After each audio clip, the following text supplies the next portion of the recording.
Bom dia, primeiro ano. Hoje nós começamos o capítulo 2, nossa apostila, e vamos falar sobre propriedades da matéria. O que são as propriedades da matéria? São características que as substâncias têm que diferem umas substâncias das outras e estão relacionadas aqui. Estão relacionadas à forma como aquelas substâncias reagem na presença de energia. Então, vamos começar aqui, vou compartilhar minha tela com vocês.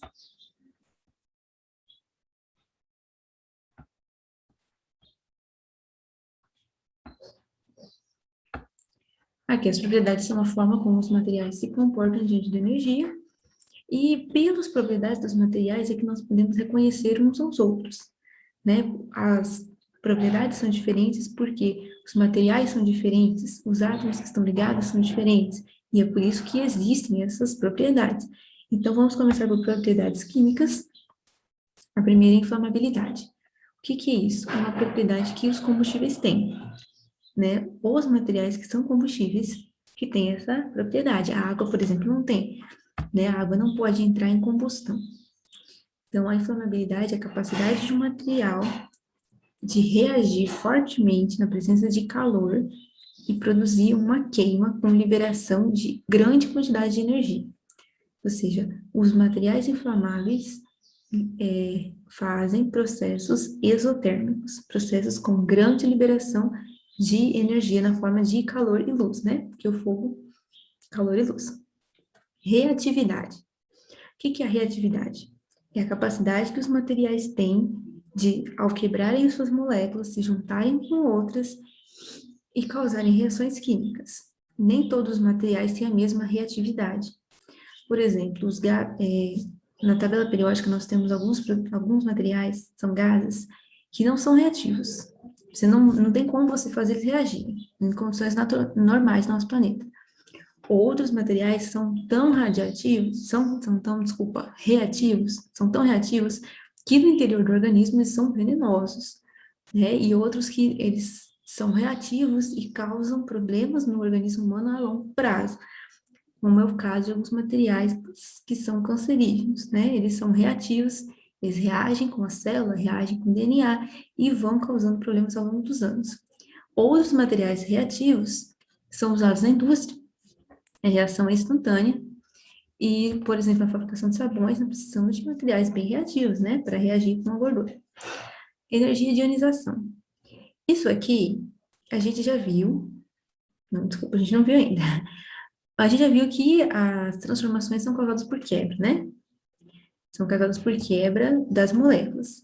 Mas cada substância precisa de uma quantidade diferente de energia para se quebrar, né? Você não vai quebrar uma molécula de ácido com a mesma energia que você vai quebrar uma molécula de água. A molécula de água é muito difícil de quebrar, né? Então, a energia de ionização é uma propriedade que eles têm para quantidade de energia necessária para quebrar as moléculas. Depois nós temos poder de corrosão. Poder de corrosão, né, o nome está bem claro, mas vamos falar aqui a capacidade que o material tem de corroer outros materiais, inclusive a pele humana. Quando você vê o símbolo de corrosão, em geral tem uma mãozinha, né, o material pingando aqui, fazendo um buraco. Por quê? Se ele é capaz de corroer o metal, por exemplo, obviamente ele vai ser capaz de fazer corrosão no organismo, né? Explosibilidade, capacidade de ser explosivo, de ser igual a pólvora, é um material explosivo, né? Comburência. A comburência é interessante que ela está muito ligada na inflamabilidade. O que é a comburência? A comburência é a capacidade de reagir com combustível, fazendo o processo chamado oxidação, que nós não vamos estudar ele agora, tá? Mas os comburentes reagem com os combustíveis na presença de calor. Só que o comburente em si ele não é combustível, ele precisa de um combustível para agir. O comburente mais importante é o oxigênio. Existem outros materiais que são comburentes ou também chamados oxidantes, mas o mais importante é o oxigênio, né? Mas você não pode ter um combustível de oxigênio, entendeu? Você tem que ter o combustível para ele agir. Calor de combustão. Calor de combustão é a temperatura em que o material vai queimar, que o material vai entrar em combustão. Não é igual para todos os materiais. Por exemplo, o etanol, ele vai entrar em combustão em 79 graus. Outros combustíveis, cada combustível tem a sua temperatura. O diesel tem a dele, a gasolina tem a dele. E radioatividade. Radioatividade é uma propriedade que nós vamos estudar ainda, ao longo desses bimestres, eu assim espero, que é a capacidade que os materiais têm de emitir uma certa energia chamada radiação, ou energia radiante, ou energia ionizante, né? Dependendo do caso, ela é ionizante.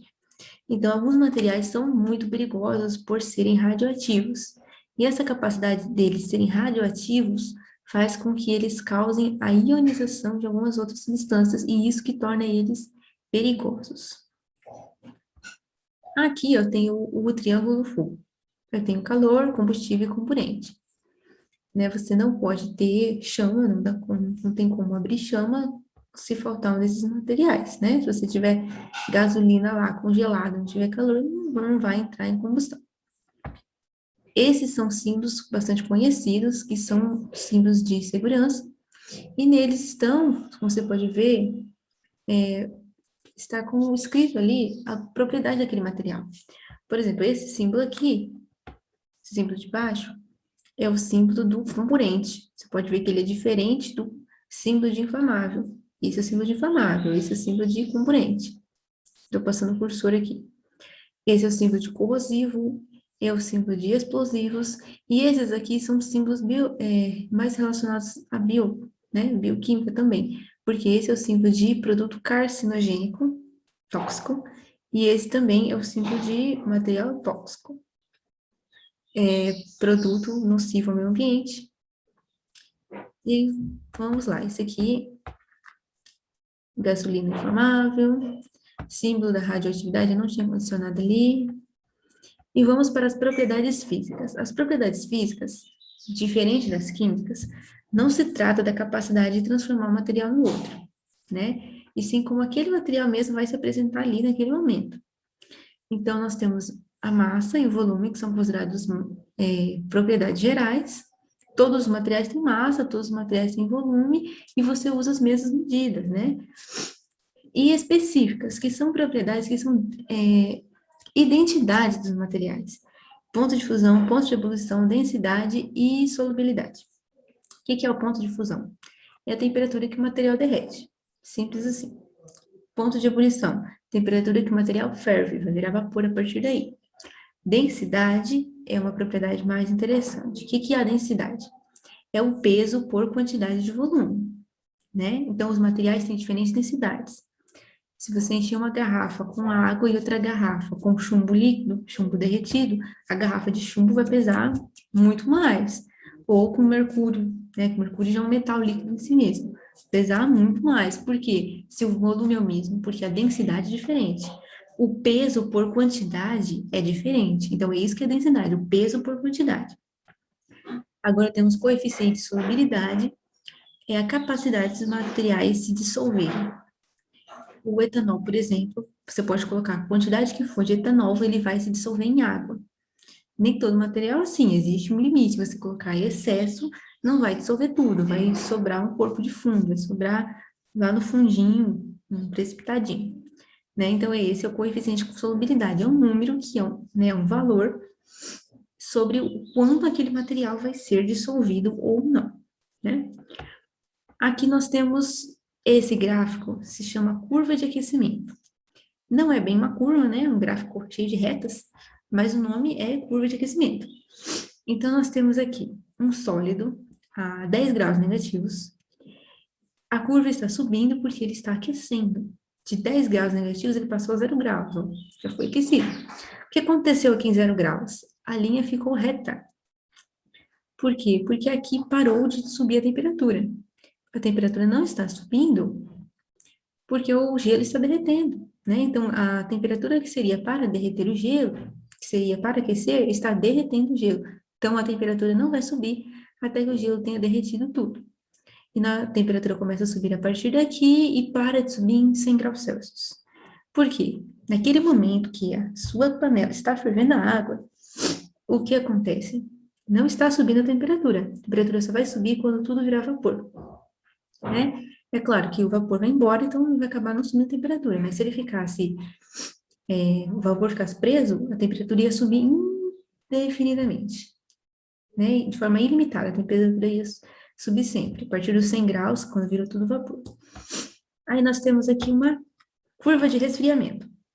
Ela segue o mesmo sistema, mas está resfriando, né? Então, estava em 120 graus, resfriou até 100 graus, em 100 graus parou de resfriar e começou a se tornar líquido. E só voltou a resfriar depois que tudo se tornou líquido. Então, nessa fase aqui tem uma mistura, nessas fases que tem a linha reta, existe uma mistura entre dois estados físicos, né? Então, a temperatura voltou a descer quando tudo se tornou líquido, parou aos 0 graus, e só voltou a descer a temperatura quando tudo se tornou gelo.